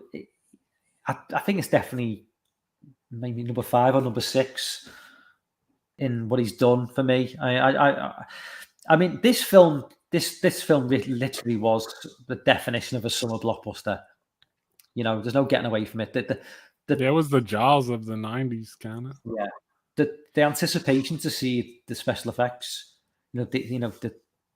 I almost said CGI then. But I mean, it literally was. I mean, what? Well, there was some CGI in there, wasn't there? The T-Rex was obviously real, but the Brachiosaurus was that was like early CGI, right? So I think like up close, most of the stuff was practical, but like those wide shots, they were CGI. But I mean, did they even call it CGI in '93, or was that just like a name that was developed? I mean, I don't know. I kind of sometimes wonder what counts as CGI in those early movies. Some of those early movies have really weird, what you just kind of naturally call CGI, and I'm not always sure exactly how they did it. You know what I'm saying? Yeah, I don't even know what CGI stands for, because obviously computer generated imagery or okay, yeah, something like that. So but I mean, that scene. I mean, obviously, even now it still kind of holds up. But it's either a Brontosaurus or a Brachiosaurus. I can't remember. But that scene where they're making the way to, and Sam Neill, he grabs her head and he just spins it, and she just looks, and the way he takes his glasses off, that scene is just like so iconic. Yeah. And it's little things like that Spielberg does in his movies that you just don't get that in those Jurassic World films. The music helped too. The way, yeah. The music was a big part of it. I mean, the build up. I mean, I suppose it's difficult in the Jurassic World franchise. It's, even in the first one, you can't really build up the anticipation the way you could in Jurassic Park, because we know what we're going to see. We've seen it all before anyway. So you're kind of like on a.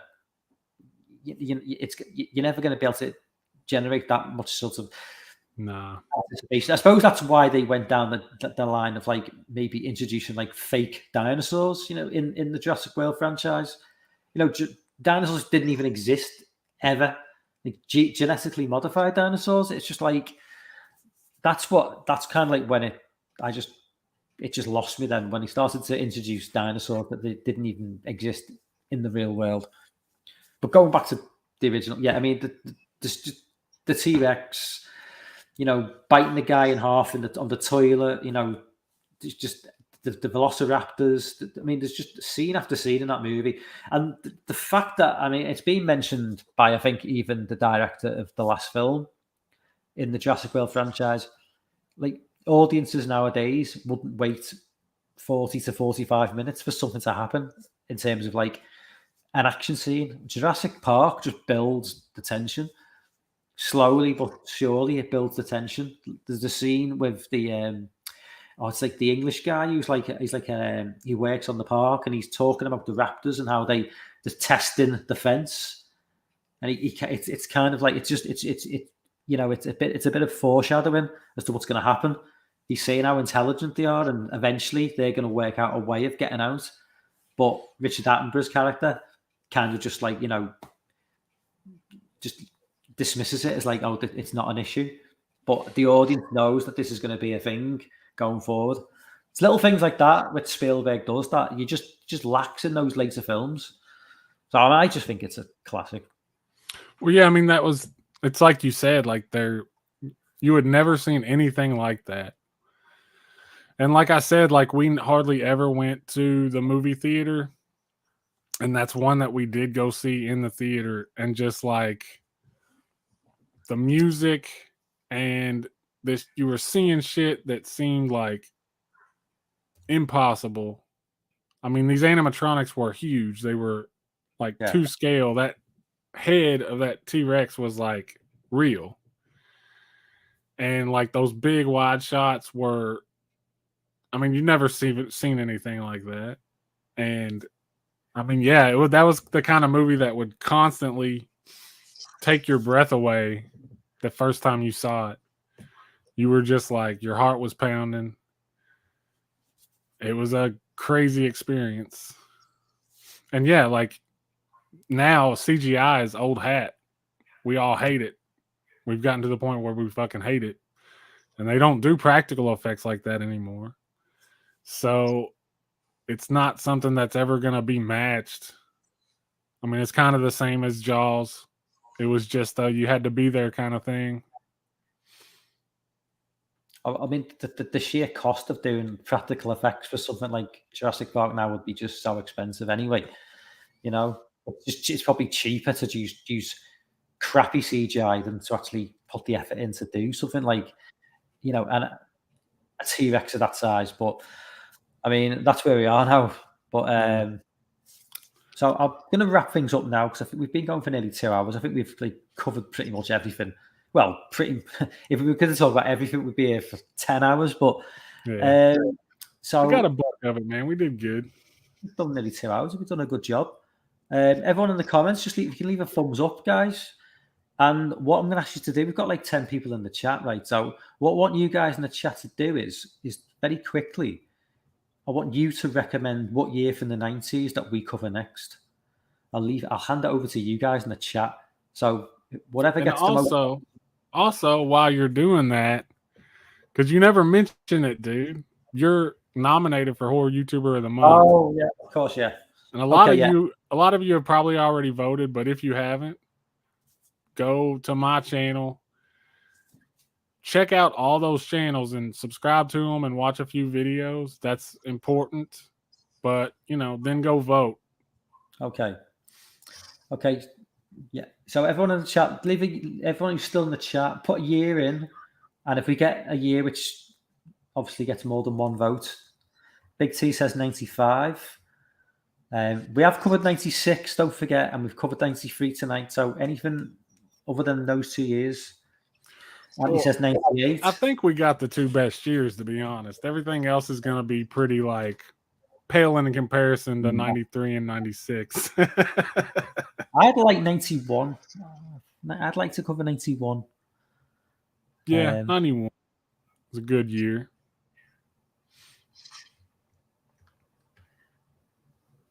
Come on. Wait, no, we haven't done 98.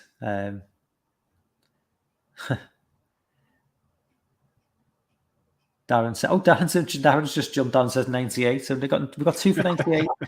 Sorry, Big T says 95. We've got Big T saying 95.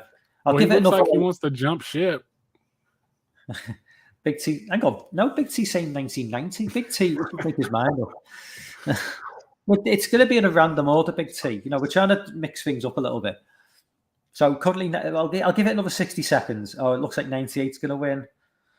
Darren, Ben, and Anthony all say 98. I'll give it another 45 seconds. And if it looks like 98 could be talking about Big T gave in 98.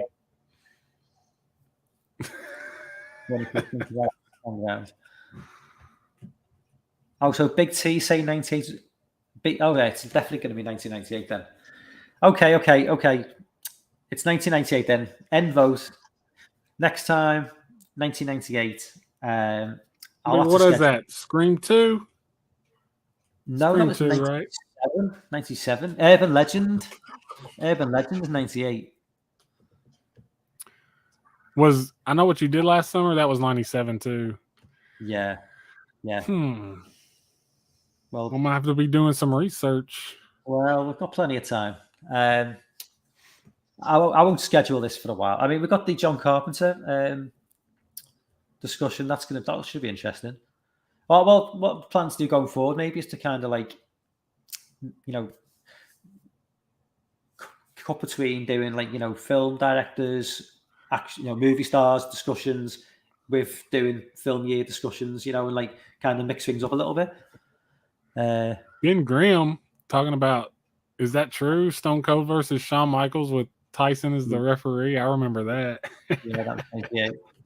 Yeah, wrestling 98 would be a good year to discuss some wrestling though, because 98 was a good year for wrestling. Okay, so 1998 is that will be the next year. Definitely, it's overwhelming response there for 1998. So we'll get that set up at some point down. Well, probably some point in September we'll be doing 1998. Coming up in a few weeks' time, we're going to be discussing John Carpenter, myself and Chris again. So that's going to be a good one, discussing the life and times, going right through his filmography. That's going to be a good one. I'm looking forward to that. Have you got anything to plug, Chris, before we go? I got a new video coming probably tomorrow. Another early 90s horror movie list. And I'm going to be on Jay the Stingray's channel tonight watching Wishmaster 4. Yeah. I've missed this. He's not done a couple of live streams for the last week or two. I don't know if I've missed them because they're always on. I think he postponed the last two, but he told me he was doing Wishmaster tonight. So yeah. So I'll be going to bed now, and then in about 6 hours I'll be getting up and I'll be so, nice. Yeah. It's just like eat, sleep, YouTube streams, repeat. Anyway, I'll wrap things up. Everyone was in the chat tonight. Thank you so much. Everybody subscribes to you anyway, Chris. So there's no point saying subscribe to Chris because everybody is. So our subscriber base is basically the same. So pretty much. Anyway, I will wrap things up now. Thank you guys for joining the chat. Chris, thanks a lot for jumping on board, man. No problem. I'll see you in the chat in about 6 hours' time. All right. Goodbye. Bye, everyone.